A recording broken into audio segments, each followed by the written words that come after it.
टुनटुनी चिड़िया अपनी बेटी टूनी चिड़िया के साथ सुंदरवन के जंगल में रहा करती थी। वो बहुत ही गरीब थी। टुनटुनी चिड़िया के पति ने उसे छोड़ दूसरी चिड़िया से शादी कर ली थी। टुनटुनी चिड़िया बहुत ही सुंदर मिट्टी के बर्तन बनाया करती थी, जिन्हें बेचकर वो अपना और अपनी बेटी का पेट पालती थी। दीपावली का त्योहार नजदीक आ रहा था, तो उसने सोचा, जब से बाजार में रंग बिरंगी लाइटें बिकने लगी हैं, तब से दियों की बिक्री बहुत कम हो गई है। अब की बार मैं नए डिजाइन के दिए बनाऊंगी, जो कि बहुत सुंदर लगेंगे। क्या पता अब की बार मेरे सारे दिए बिक जाएं। पिछली बार तो बहुत कम दिए बिके थे। उसने बड़ी ही मेहनत करके एकदम नए डिजाइन के दिए तैयार किए। टूनी चिड़िया अभी बहुत छोटी थी। वो अमीर पक्षियों के बच्चों को देखती तो अपनी माँ टुनटुनी चिड़िया से वही चीजें मांगा करती। इस पर टुनटुनी चिड़िया अपनी बेटी को समझाती, बेटा, तुम्हारे दोस्तों के मम्मी पापा बहुत ही अमीर हैं। मैं उनकी तरह तुम्हें महंगी चीजें कहाँ से लाके दूं? टूनी चिड़िया बहुत ही समझदार थी। वो अपनी माँ की बात समझ जाती है।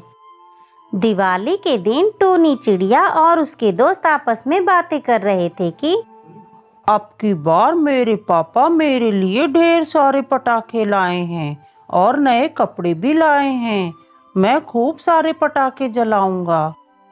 मेरे पापा भी मेरे लिए एक सुंदर सी फ्रॉक लाए हैं। फुलझड़ियाँ और ढेर सारी मिठाइयाँ भी लाए हैं। आज हम सब खूब मजे करेंगे। टूनी चिड़िया चुपचाप उनकी बातें सुन रही थी। टूनी चिड़िया, दिवाली पर तुम क्या क्या करोगी? अरे ये क्या बताएगी? इसकी माँ तो बहुत गरीब है, वो इसे क्या दे सकती है? मेरी पापा तो बहुत अमीर है, ये हमारी बराबरी थोड़ी ना कर सकती है।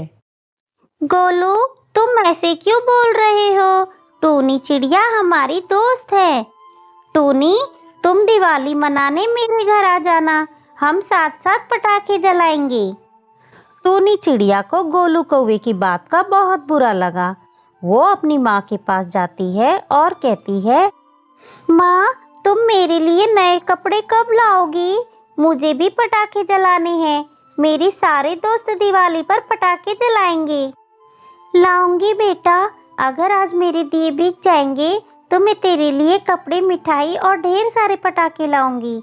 अब तुम जाकर खेलो, मैं दिए बेचने बाजार जा रही हूँ। टुनटुनी चिड़िया दिए लेकर बाजार चली जाती है। वो बहुत देर तक दिए लेकर बैठी रही, लेकिन उसका एक भी दिया नहीं बिका। पास में ही कालू कौवे की दुकान थी। उसकी दुकान पर रंग बिरंगी लाइटें खूब बिक रही थी। बहुत सारे पक्षी आते, लेकिन दियों को देखकर वो कालू कौवे की दुकान से लाइटें खरीद कर ले जाते। हे भगवान, लगता है अब की बार भी मेरी दिवाली अंधेरे में ही बीत जाएगी। मैं अपनी बेटी को कैसे समझाऊंगी? उसका नन्हा सा दिल टूट जाएगा।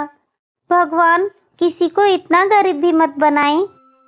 तभी कालू कौवा कहता है, क्या हुआ टुनटुनी चिड़िया, तुम्हारे दिए आज भी नहीं बिके? मेरी तो सारी लाइटें बिक गई हैं। बड़ी ही मुश्किल से एक लाइट बची है, इससे मैं अपने घर को सजाऊंगा। तुम अपने पुराने जमाने के दिए लेकर बैठी रहो, मैं तो चला। ताने देकर कालू कौवा अपने घर चला जाता है। कुछ देर बाद वहाँ कुछ पक्षी आते हैं।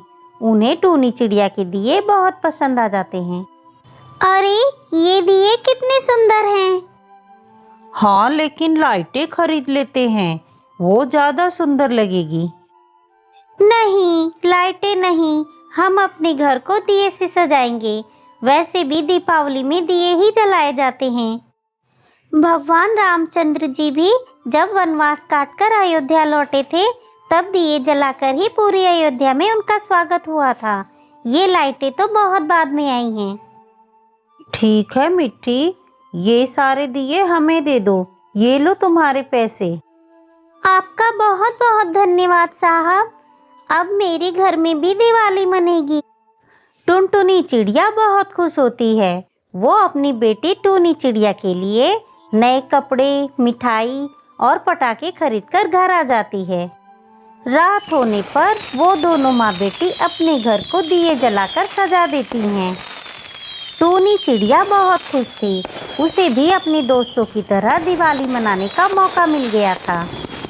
वो सभी एक साथ पटाखे जलाते हैं। अरे, इस टुनटुनी चिड़िया के पास इतने पैसे कहाँ से आ गए? ये तो इतने अच्छे से दिवाली मना रही है। इसका तो एक भी दिया नहीं बिका था। अरे छोड़िए उसे, देखिए ना हमारा गोलू कितना खुश लग रहा है और हमारा घर भी कितना सुंदर लग रहा है। तभी कालू कौवे की घर की लाइटें खराब हो जाती हैं और जंगल के दूसरे पक्षियों की भी घर की लाइटें खराब हो जाती हैं। अरे कालू जी, ये क्या हो गया? हमारी दिवाली तो एकदम से बर्बाद हो गई। हाँ, हमारे घर की भी लाइटें खराब हो गई। क्या कालू भाई, कैसी लाइट दी है आपने? हमारी तो पूरी दिवाली बर्बाद हो गई। इससे तो अच्छे टुनटुनी चिड़िया के दिए हैं। देखो उसका घर कितना सुंदर लग रहा है। हाँ, अगली बार से हम टुनटुनी चिड़िया के दिए ही खरीदेंगे। कालू भैया की लाइटों ने तो हमारी दिवाली पर ग्रहण लगा दिया। टुनटुनी चिड़िया के दिए की तारीफ सुन कालू कौवे को बहुत गुस्सा आ जाता है। वो अपने मन में सोचता है, सब टुनटुनी चिड़िया की इतनी तारीफ कर रहे हैं, ऐसे तो मेरी लाइटें कोई नहीं खरीदेगा। सारे पक्षी टुनटुनी चिड़िया के दिए ही खरीदेंगे। ऐसे तो टुनटुनी चिड़िया मुझसे भी ज्यादा अमीर हो जाएगी। मुझे कुछ करना पड़ेगा। कालू कौवे ने सोचा कि क्यों ना टुनटुनी चिड़िया के दिए से ही उसकी झोपड़ी में आग लगा दूं। इससे डर के मारे कोई भी पक्षी दिए नहीं खरीदेगा। सभी पक्षी मेरी ही लाइटें खरीदेंगे। वो ऐसा सोच ही रहा था, तभी अचानक कालू कौवे के बेटे गोलू कौवे के पास एक जलता हुआ रॉकेट बम आकर गिरता है और उसके पास रखे सारे बम पटाखों में आग लग जाती है। पास खड़ी टुनटुनी चिड़िया ने गोलू कौवे को बचा लिया। ये सब कुछ कालू कौवा देख रहा होता है। अरे मेरे बच्चे, गोलू तुम ठीक तो हो ना? टुनटुनी चिड़िया तुम्हारा बहुत बहुत धन्यवाद। तुमने मेरे बेटे को बचा लिया, वरना आज दिवाली पर ना जाने क्या हो जाता। हाय मेरा बेटा, तू ठीक तो है ना बेटा? टुनटुनी चिड़िया, आज तुमने मुझ पर बहुत बड़ा एहसान किया है। मैं तुम्हारा ये एहसान कभी नहीं भूलूंगी। नहीं सुंदरी कौवी, कालू भैया, ये तो मेरा फर्ज था। गोलू मेरा भी तो बेटा है। कालू कौवा मन ही मन बहुत पछताता है। मैं कितना बुरा हूँ। टुनटुनी बहन ने मेरे बेटे को बचा लिया और आज दिवाली के दिन मैं उस बेचारी गरीब की झोपड़ी में आग लगाने वाला था। सच में किसी का बुरा नहीं सोचना चाहिए, वरना भगवान उसके साथ ही बुरा कर देते हैं। आज के बाद मैं किसी का बुरा नहीं करूँगा। उस दिन सबने मिलकर एक साथ दिवाली मनाई और खूब मस्ती की। टूनी चिड़िया बहुत खुश थी।